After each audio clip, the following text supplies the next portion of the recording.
Olá, pessoal. Eu sou o Fábio Bacher e hoje vou apresentar para vocês o sistema Novo Colosso da Medens. Bom, então vamos lá. Vou fazer uma breve apresentação. Hoje eu sou o CEO da Medens, eu sou dentista, sou implantodontista, eu tenho 20 anos de experiência clínica. Apesar de acompanhar a parte administrativa, eu também acompanhava a parte clínica. Pelo fato do meu pai e do meu irmão serem dentistas, tinha um curso de implante, o que permitiu que eu pudesse também militar na parte clínica. Então, sou implantodontista, tenho uma formação na parte de gestão, porque sempre tive à frente da parte administrativa da antiga Enfios e hoje a Medens, né? Isso fez com que eu tivesse uma visão do fluxo quase completo da implantodontia, né? Desde a fabricação, a aplicação e o laboratório, eu acompanho bem de perto já há 20 anos. Legal? Contando um pouquinho aqui a Medens, como que nasceu a Medens?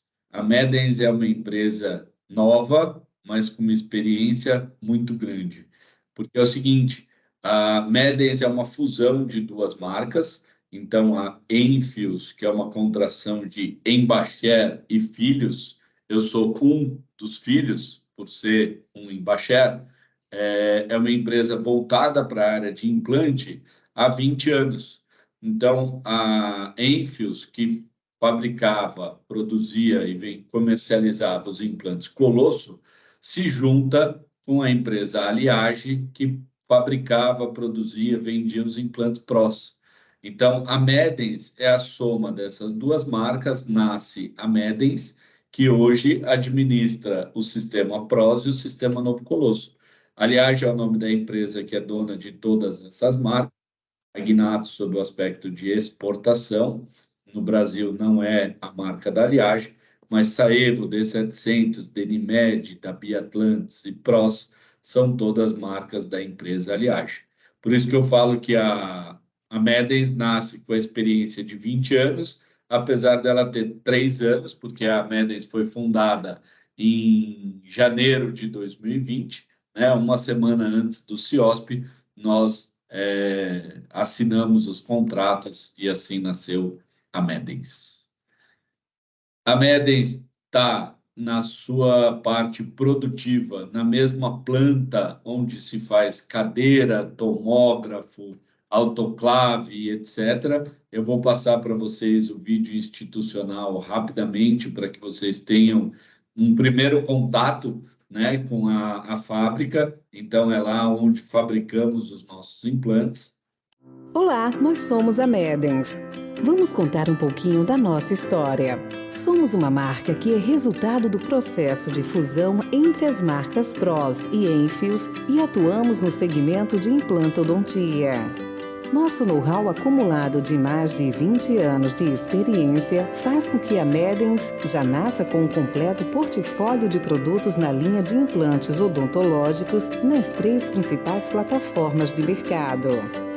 Nossa linha de instrumentos cirúrgicos reflete a nossa filosofia de trabalho focada em prover a melhor e mais prática experiência clínica.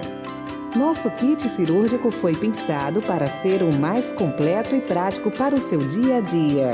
A Medens é uma das únicas empresas 100% digital e nossa linha contempla os instrumentos relacionados à cirurgia guiada para oferecer o que há de mais moderno para a construção de sorrisos, que dentro do fluxo digital conta também com todas as plataformas de análogos digitais e T-Bases para aqueles profissionais que desejam ir além.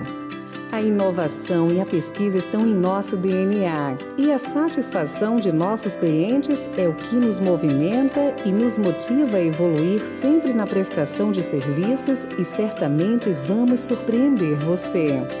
Medens, implante novas experiências.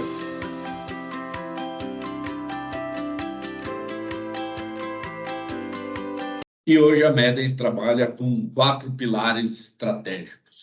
O primeiro pilar estratégico é o produto. Obviamente, se a gente não tiver um produto adequado, um produto de ponta, com inovação, e com bastante tecnologia, esse produto estaria fora do mercado, né? Então, o produto é um dos pilares, logística é um dos pilares, onde desde o recebimento, a assertividade, a separação, o envio, a cobrança, o acompanhamento, todas essas etapas fazem parte do nosso pilar de logística. A parte de educação é um pouco o que eu estou fazendo hoje, né? Montando esse vídeo para apresentar para vocês as características do nosso sistema. Então, não só esse vídeo, como vários outros, como apresentações nos cursos e uma série de materiais formativos e informativos, faz parte do nosso pilar educação. E no pilar serviço é todo o acompanhamento, todas as sugestões, todas as outras áreas que temos de suporte aos nossos clientes dos serviços mais variados possíveis, tá bom?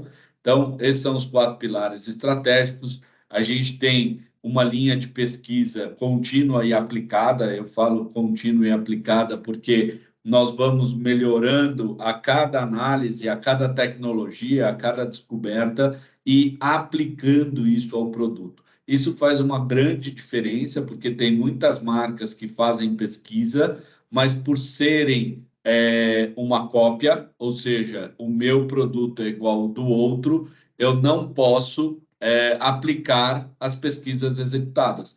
Então, como eu uso o meu principal modelo de divulgação é ser igual a alguém, que é a famosa compatibilidade, o meu é compatível ao outro, quer dizer, o meu é uma cópia do outro. Se o meu é uma cópia do outro, não faz sentido eu fazer pesquisa, porque se eu identificar algo melhor, normalmente não se aplica. A Medens, desde a Enfios, já nasce com uma linha de pesquisa própria, nós nunca tivemos essa argumentação do meu é igual ao outro, e sim o meu é melhor que o outro nesse, naquele aspecto, nessa maneira de trabalho, ou naquela maneira de trabalho, e essa sempre foi o nosso posicionamento. Então, aqui tem todos os trabalhos que embasam as características do nosso produto. Esses trabalhos podem ser encontrados na internet. Nós temos no site Cadernos Científicos. Se vocês colocarem Caderno Científico, vocês chegarão em todos esses trabalhos, e lá tem ainda mais trabalhos do que esse.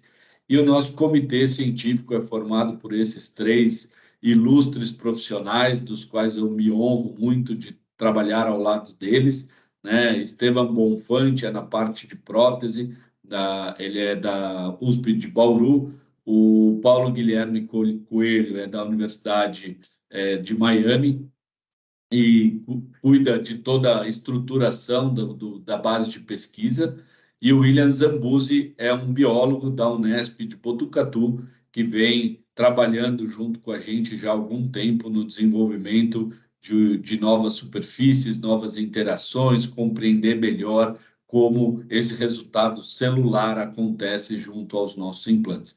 Então, esse é o nosso time de pesquisa, de desenvolvimento, de P&D, que suportam e sugerem e acompanham as sugestões dadas pelos colegas, pelos clientes e pelos parceiros. Aqui a gente vai conversar um pouquinho do portfólio da Medens.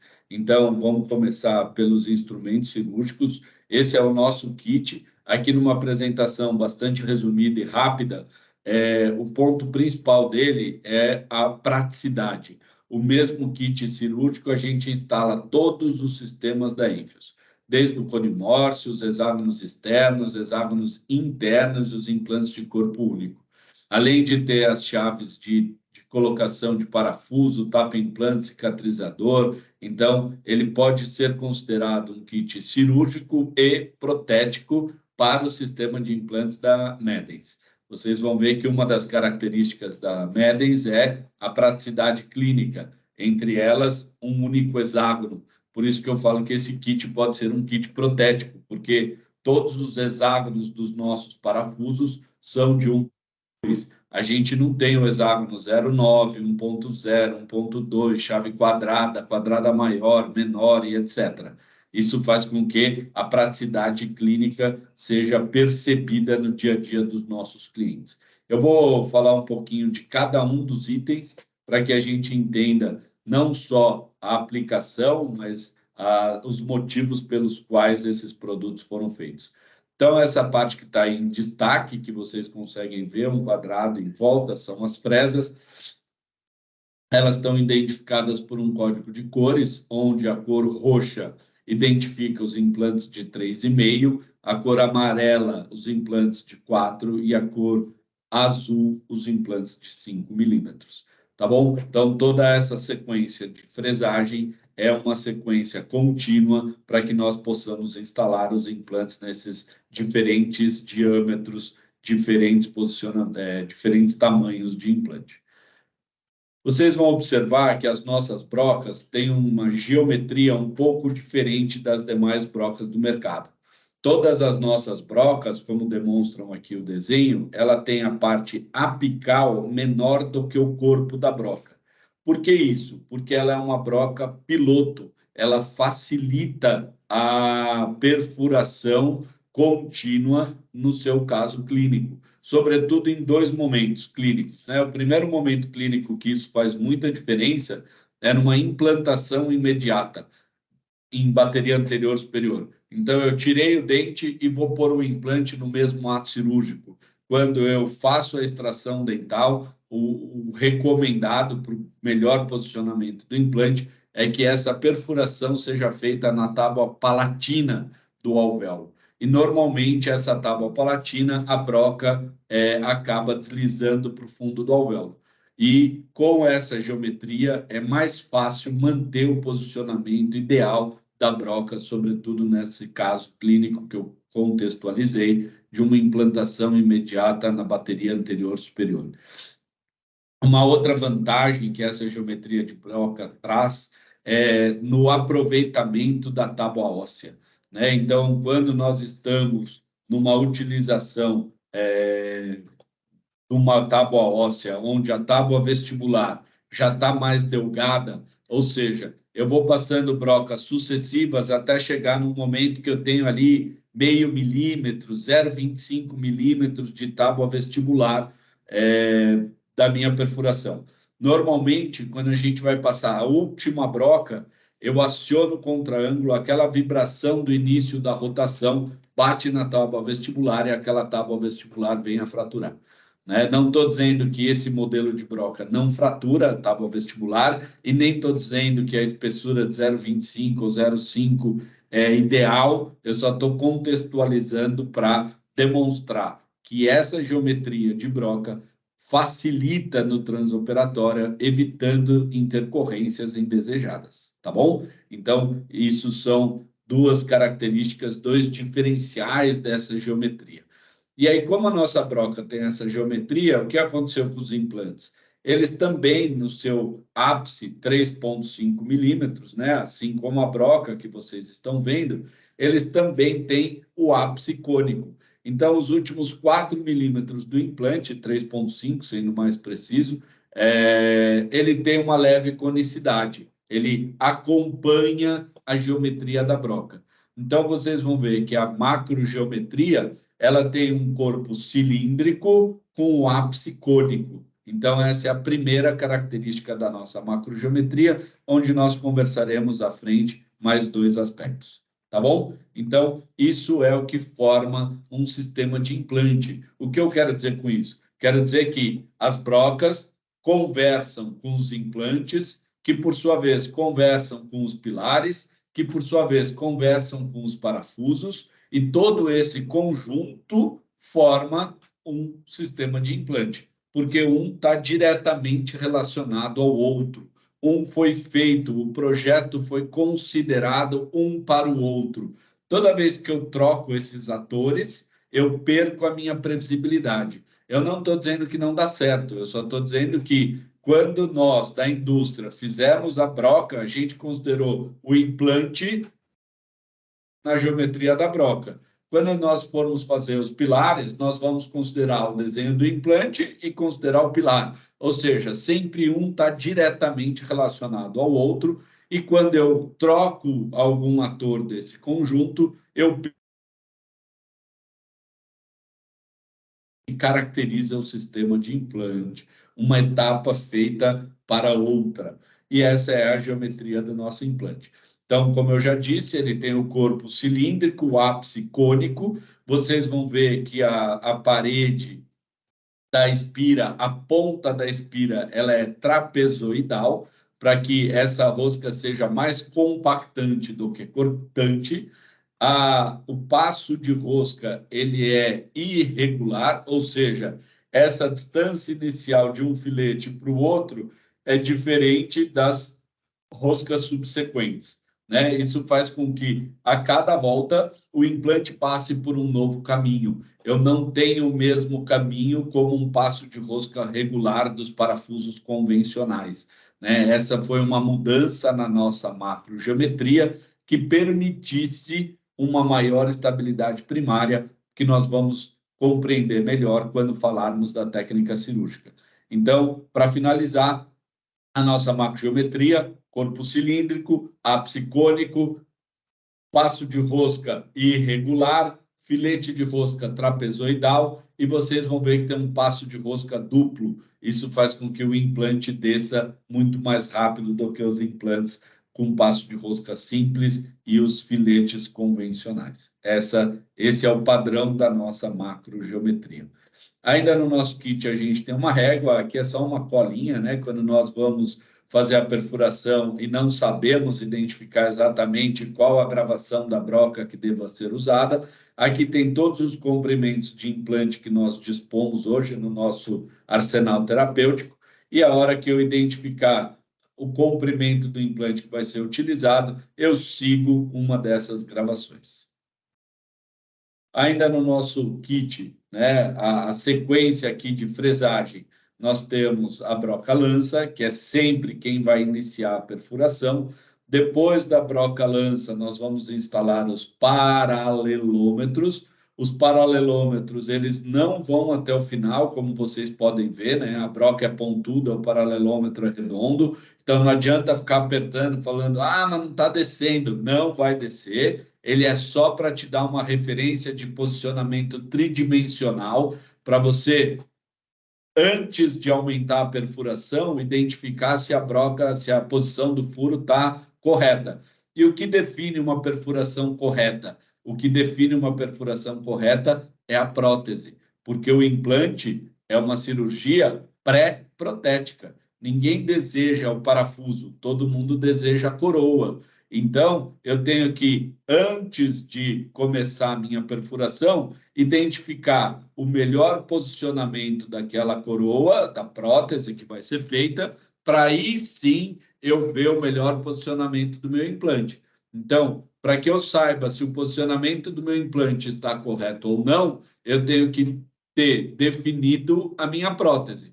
E a prótese é o que vai dizer se a posição do implante está correta ou não. Isso também é chamado de planejamento reverso. O que é o planejamento reverso? É quando eu faço a prótese para identificar o melhor posicionamento dos dentes. A partir desse posicionamento dos dentes, eu vou identificar o posicionamento dos implantes.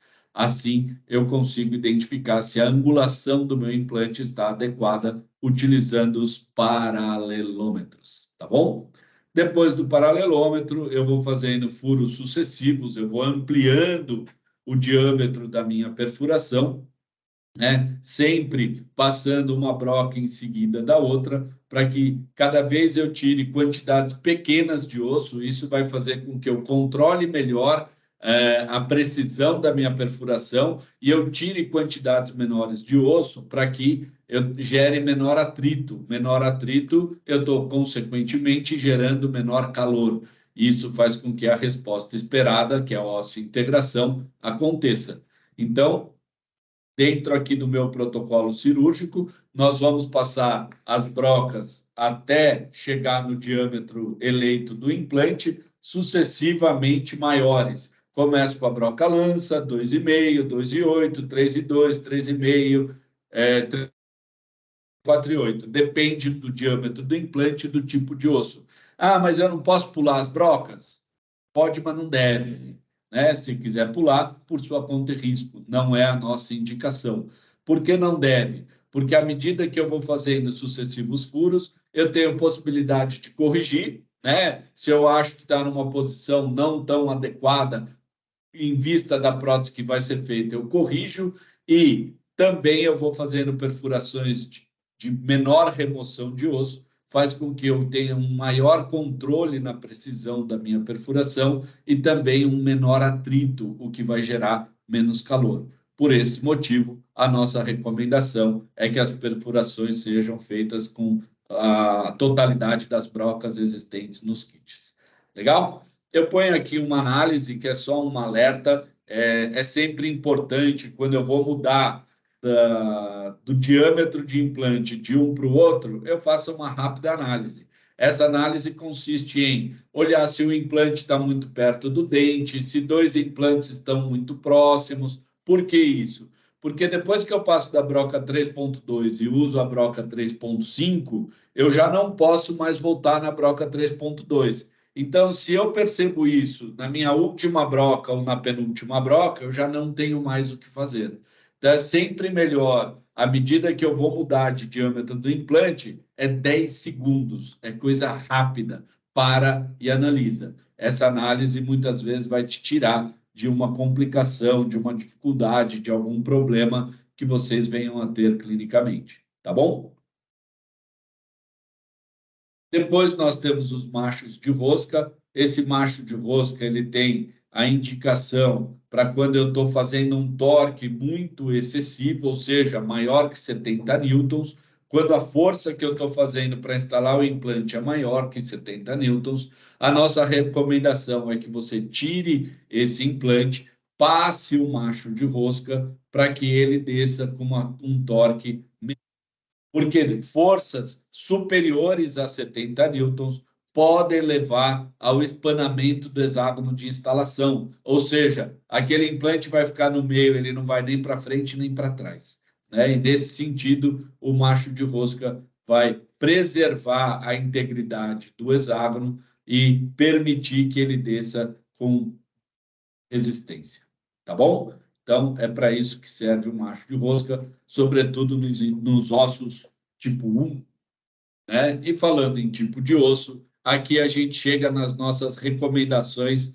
de acordo com cada diâmetro, proporcionalmente ao osso tipo 1 e 2. Osso tipo 1 e 2, mais mineral, é um osso mais duro, menos vascularizado, que nós tivemos uma indicação para os implantes de 3,5, a gente vai até a broca 3.2. Para os implantes de 4, nós vamos até a broca 3.8. E para os implantes de 5, nós vamos até a broca 4.8. Mas vocês poderiam questionar, mas Fábio, por que esse diâmetro 3,8? Não pode ser 3,75?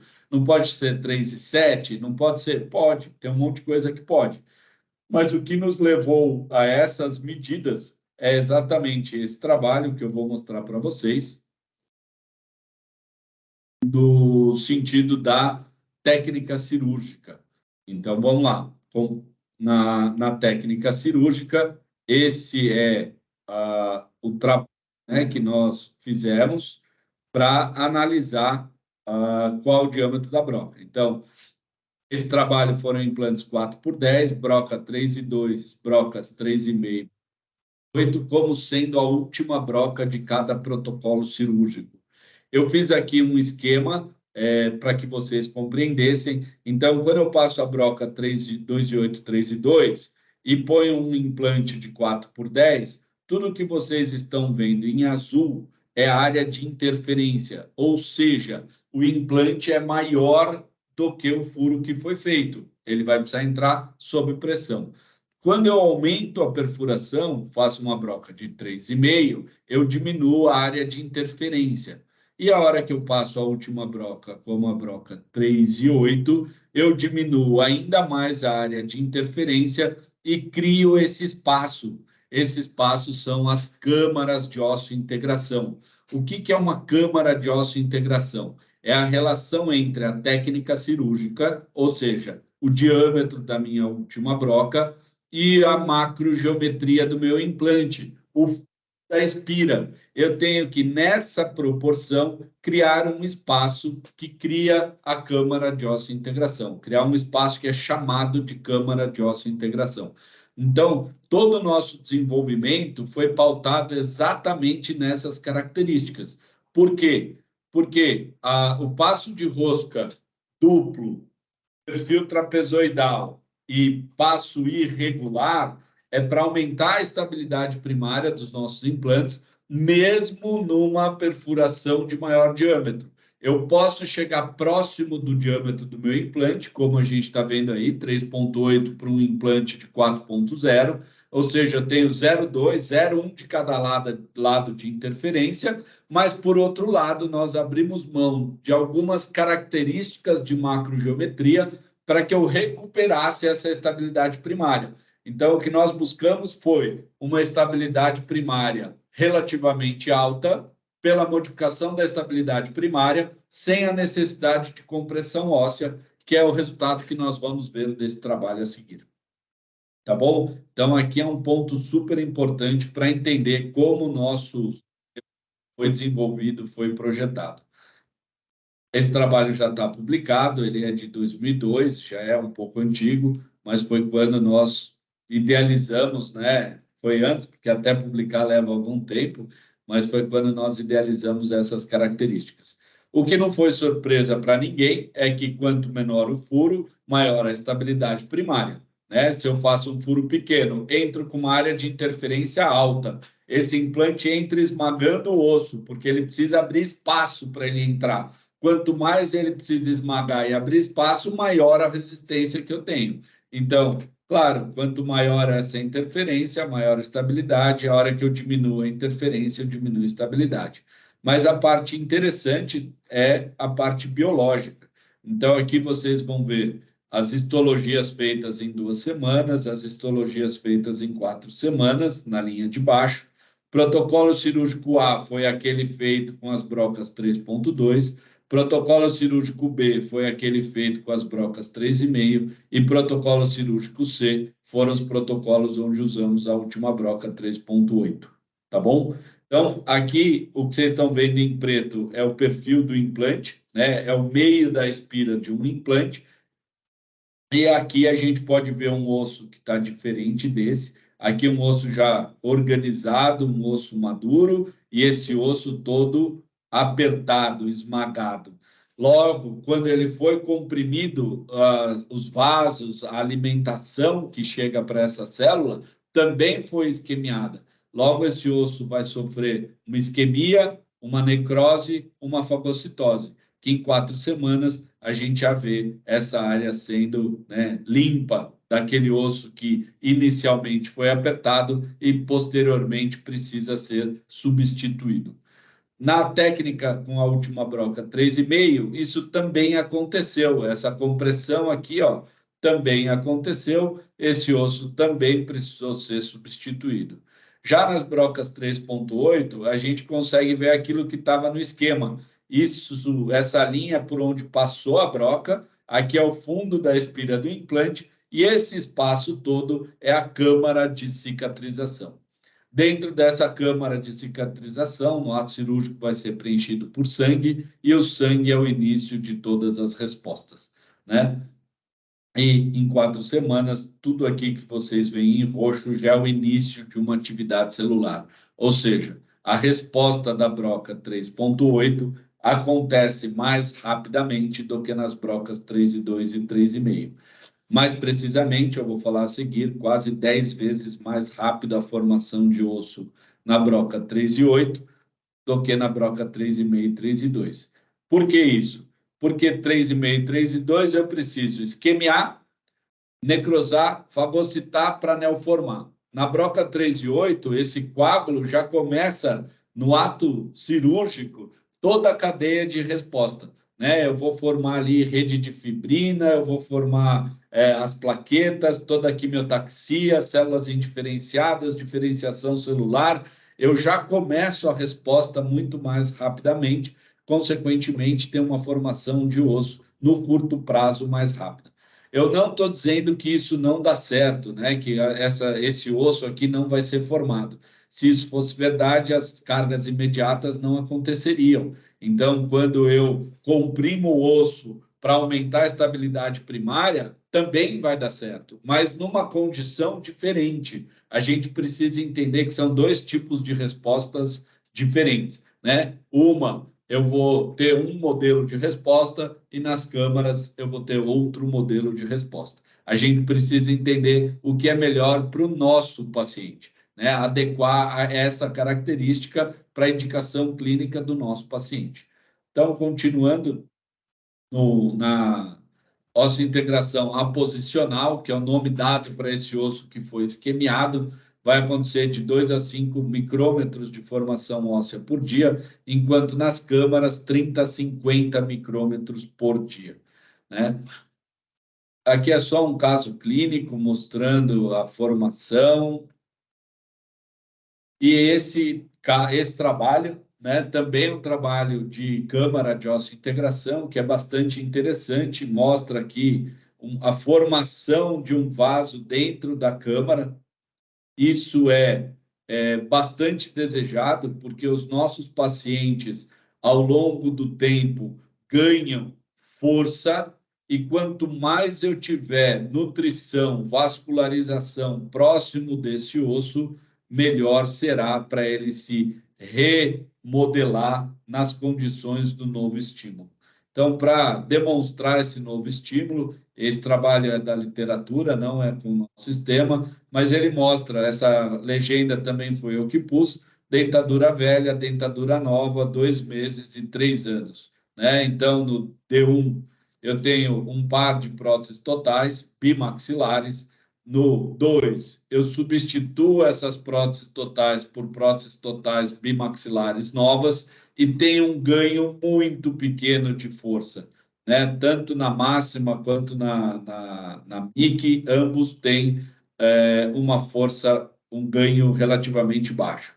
Quando eu instalo um protocolo, que são 5 implantes entre forames mentonianos, ocluindo contra uma total, eu tenho em 2 meses um ganho relevante nas 3 mensurações de força.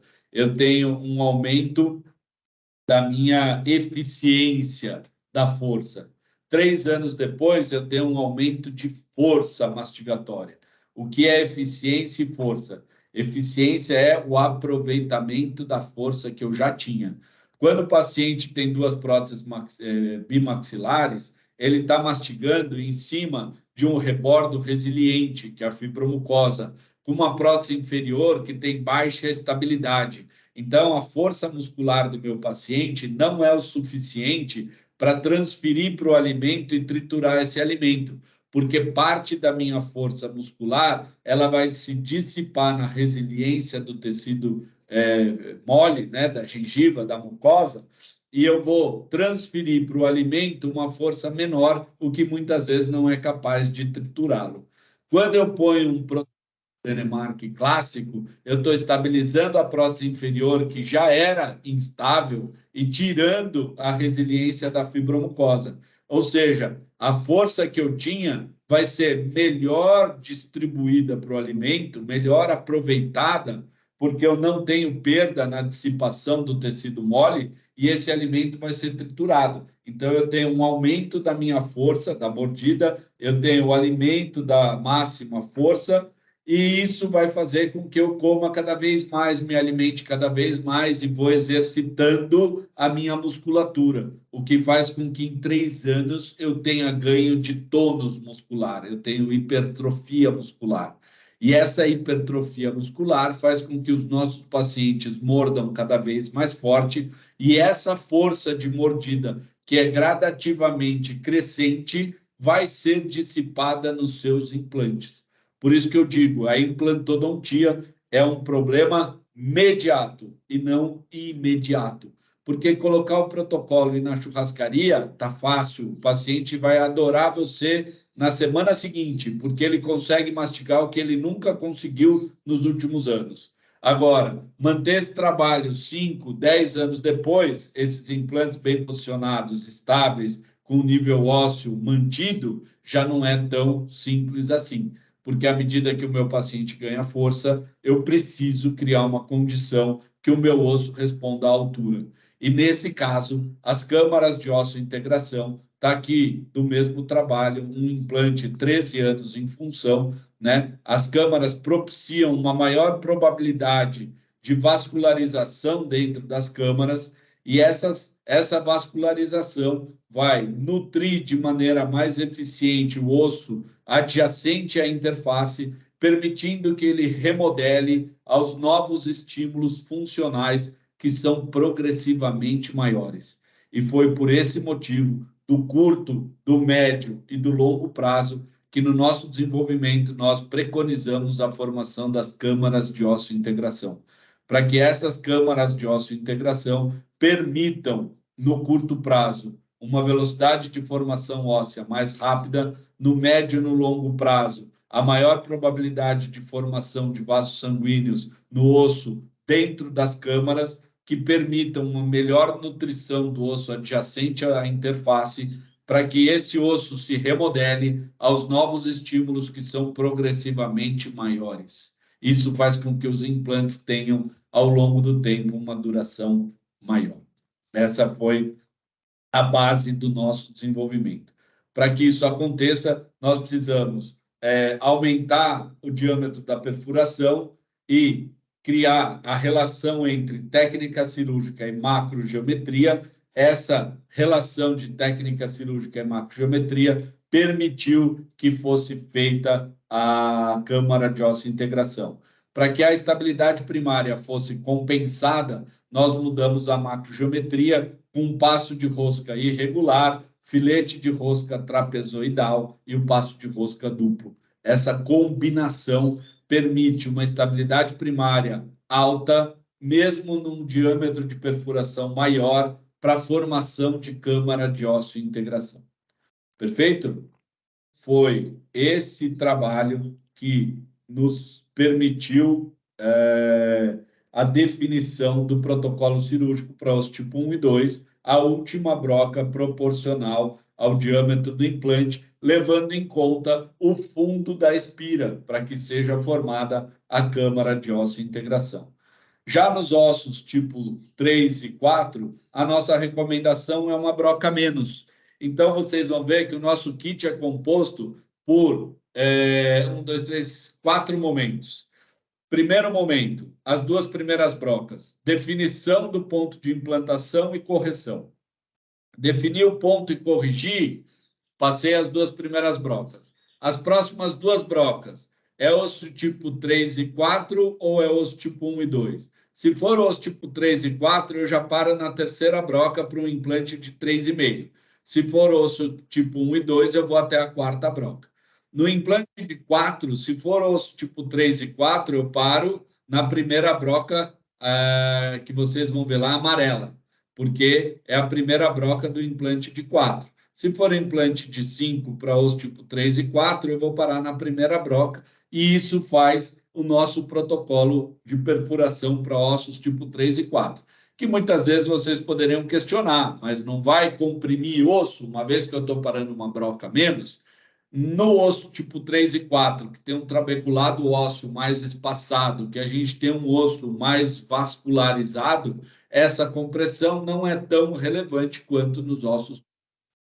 Por esse motivo que nós fizemos uma distinção entre os protocolos cirúrgicos por tipo de osso, que normalmente, óbvio que de uma maneira didática, porque a biologia tem uma diversidade infinita, né? Então, didaticamente, osso tipo 1 e 2, estamos falando de mandíbula, osso tipo 3 e 4, estamos falando de maxila, tá bom?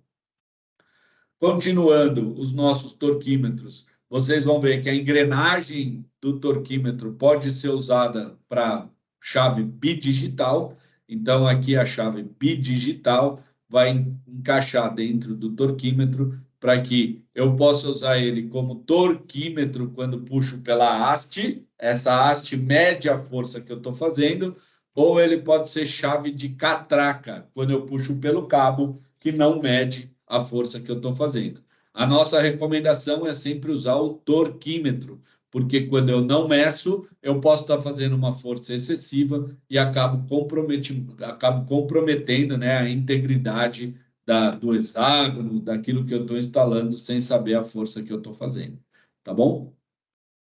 Dentro da nossa chave, que é a engrenagem do torquímetro, vocês vão ver que nós temos 2 encaixes. De um lado, o encaixe de chave de contraângulo, do outro lado, o encaixe quadrado convencional. Mas isso faz o nosso kit mais versátil, porque se vocês quiserem usar o motor para pôr o implante no kit, já vem os intermediários para motor. Ah, mas eu prefiro pôr com a mão. Também dá para pôr com a mão, mas eu não tenho força bidigital. Também dá para pôr com o torquímetro, tudo dentro do mesmo kit. E aqui, como eu já havia comentado com vocês, esse é o nosso kit protético. Por quê? Porque a gente só tem uma chave hexagonal de 1,2. Todos os nossos parafusos são 1,2 milímetros. O parafuso, o tapa-implante, o cicatrizador, o parafuso de fixação da prótese, o parafuso de fixação do pilar de prótese cimentada, todos os parafusos têm 1,2 milímetros, o que isso facilita muito o dia a dia do dentista, não só do dentista, como do laboratório, de toda a staff que apoia o dentista, que muitas vezes pega o transferente, mas não pega a chave certa. Aí, numa exposição, se tem o tapa-implante é um hexágono, se tem o cicatrizador é outro. Essas complexidades operacionais a gente tentou e conseguiu minimizar ao máximo todas elas. Uma das características é esse parafuso, esse hexágono de 1,2, e que ele também tem uma coleta do hexágono. Uma das faces hexagonais é cônica, o que vai fazer com que essa chave tenha um imbricamento para captura do parafuso, né? Isso foi uma melhoria que fizemos agora no ano de 2023, por uma constatação da possibilidade de melhorar. Tá bom?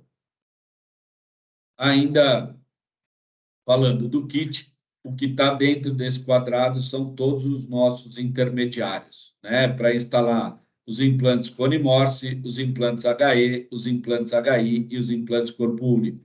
Sempre as chaves curtas, médias e longas. Para todos eles, nós temos 3 tamanhos de intermediário.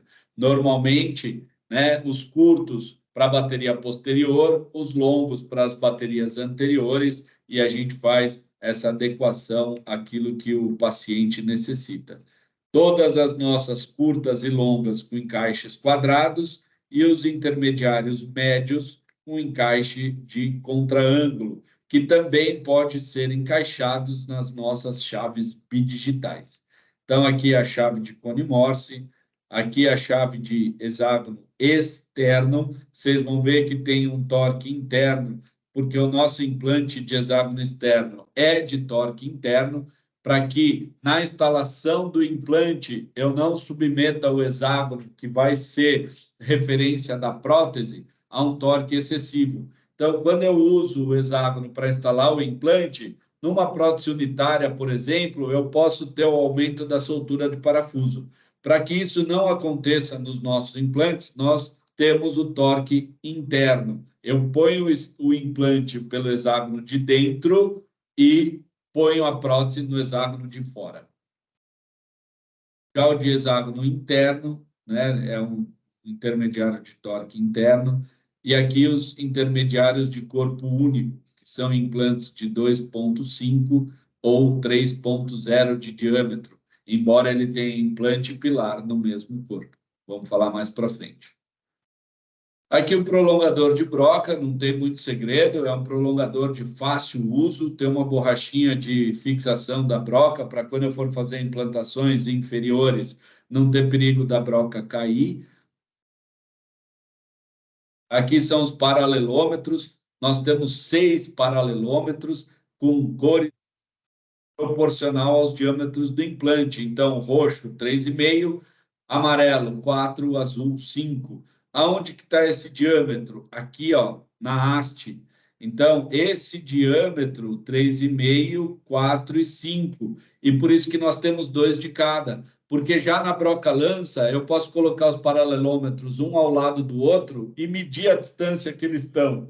3,5, 4 ou 5, se estão se encostando, se está encostando muito perto do dente, eu tenho 3 referências de distância que seriam o ponto final da ocupação do diâmetro do implante, tá bom? E na utilização, passei broca-lança, depois da lança, paralelômetro. Eu preciso corrigir, vocês devem ter notado, a perfuração está levemente, vamos supor que aqui seja a distal do paciente, está distalizado. Aí eu vou passar uma segunda broca, e essa segunda broca eu posso confirmar o paralelismo com o outro lado do paralelômetro. Até a terceira broca, esse paralelômetro ainda se estabiliza, mais que isso, ele já não é mais uma boa referência de paralelismo. Então, depois que eu identifiquei e garanti o paralelismo, eu posso usar ele como profundímetro. Agora sim, depois da segunda broca, ele vai até o final.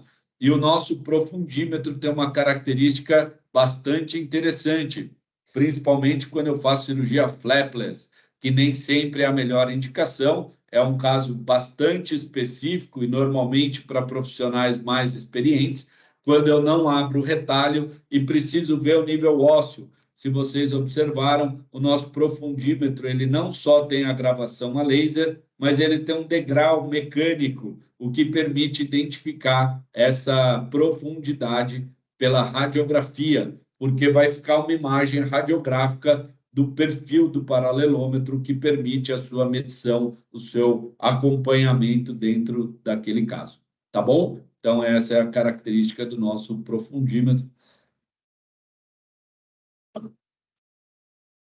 Aqui temos os montadores dos mini pilares angulados, né? Só para uma fixação do mini pilar. Os nossos mini pilares não vêm com esse montador, a gente tem ele no kit e você parafusa ele e fixa junto ao implante. E aqui é o parafuso saca pilar. Eu vou comentar agora e vou falar novamente quando falarmos do nosso diferencial, mas esse é o maior diferencial do nosso Cone Morse. Todos os nossos pilares Cone Morse têm o parafuso passante. Por que eu tenho parafuso passante? Quando eu precisar remover, eu tiro o parafuso do implante. Aqui os nossos pilares têm um passo de rosca que eu vou usar o saca-pilar que bate no fundo do implante e bidigitalmente eu venho com a chave 1.2, rosqueio ele joga o pilar para fora. Então, o nosso Cone Morse ele é extremamente estável com reversibilidade. A gente pega o melhor dos dois mundos. Eu tenho um pilar que não solta, eu tenho um pilar que transfere a força para o longo eixo do implante, preservando o osso nascente com menores intensidades e, quando necessário, eu reverto esse pilar. Vamos falar mais a seguir quando falarmos de prótese. Aqui tem a sonda exploradora, alguma situação cirúrgica, clínica, né, que possa trazer qualquer complicação, você sonda, acompanha, vê e se informa daquilo que está transcorrendo na sua cirurgia. E com isso a gente finalizou toda a parte do nosso kit cirúrgico. Espero que vocês tenham acompanhado, espero que algumas dúvidas tenham sido sanadas. Tenho certeza que todas não serão, que é só a prática diária que vai trazer esse esclarecimento da utilização e a melhor prática da implantodontia. Tá bom? Até logo. Muito obrigado.